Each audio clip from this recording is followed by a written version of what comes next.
ময়দানে আল্লাহ তাআলা তাদের সামনে হিসাব নেবেন। ওই সময় তারা হিসাব দিতে পারবে না, কারণ আল্লাহ বলছেন তুমি কি করিও না, খানার অবস্থা করিও না। তোমার সামনে একজন খাদ্যহীন মানুষ যখন গেছিল, যাবার পরে বলছে আমি আমার খানা নাই, আমার কিছু খানা দাও, তুমি তখন তারে খানা দেও নাই, আর অবশ্য তুমি অনেক খানা নষ্ট করতেছো। এই জন্য খানার বরকত আল্লাহ তাআলা বলছেন যে মানুষের ইবাদতের একমাত্র শর্ত হলো খানা। কি একমাত্র শর্ত? কি? খানা। যার পেটের ভিতরে খানা নাই, যার পেট ভরা নাই, তার কি ইবাদত কবুল হবে বলেন? কবুল হবে না। ইবাদত কবুল হওয়ার মূল শর্ত হলো ভিতরে আপনার ভালো থাকতে হবে, খানা থাকতে হবে। আল্লাহ তাআলা বলছেন যে তোমার ভিতরে যদি খানা না থাকে তাহলে যে ক্ষুধা থাকবে, আর ক্ষুধা থাকলে ইবাদত কবুল হবে না।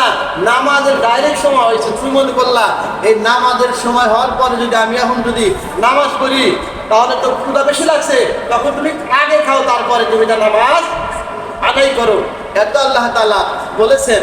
তো ভাইরা আমার, বন্ধুরা আমার, বিবাহের অনুষ্ঠান আল্লাহ নবী আদম আলাইহিস সালামকে 70,000 ফেরেশতা, জোরে বলেন কয় হাজার? 70,000 ফেরেশতা।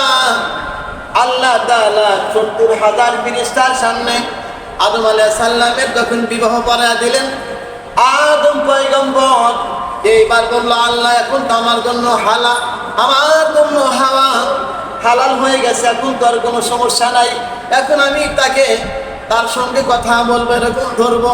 আল্লাহ বললেন এখনো সময় হয় নাই, তুমি আগে কি করো, হাওয়ার মহরানা আদায় করো। ধরে বলেন সুবহানাল্লাহ। কি আদায় করার জন্য বললো? মহরানা। এ মহরানা আদায় করে কিন্তু দরকার।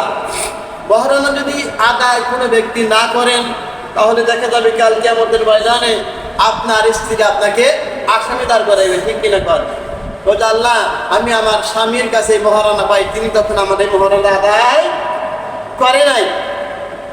আল্লাহ বললেন ও আদম পয়গম্বর তুমি আগে কি করো, মহারণা আদায় করো, মহারণা দাও।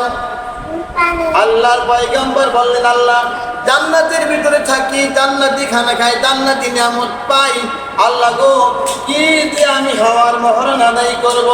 আল্লাহ বললেন আমার প্রিয় নবী প্রিয় পয়গম্বর মুহাম্মদ রাসূলুল্লাহ সাল্লাল্লাহু আলাইহি সাল্লামের উপরে 10 বার দরুদ শরীফ পড়ে। ধরে বলেন সুবহানাল্লাহ। কার উপরে ধরে গান? আমাদের প্রিয় নবী মুহাম্মদুর রাসূলুল্লাহ সাল্লাল্লাহু আলাইহি সাল্লামের উপরে 10 বার যদি দরুদ শরীফ পড়ো হাওয়ার মহরণ আদায় হয়ে যাবে। জোরে বলেন সুবহানাল্লাহ। কোন জায়গায় চলে গেছেন? আদমের বিয়ার অনুষ্ঠানে আল্লাহ বললেন তুমি কি করো, আমার পিয়ার নবীর উপরে 10 বার দরুদ শরীফ পড়ো, তাহলে সে আমার হাওয়ার মহরণ আদায় হয়ে যাবে। আগুন হবে না।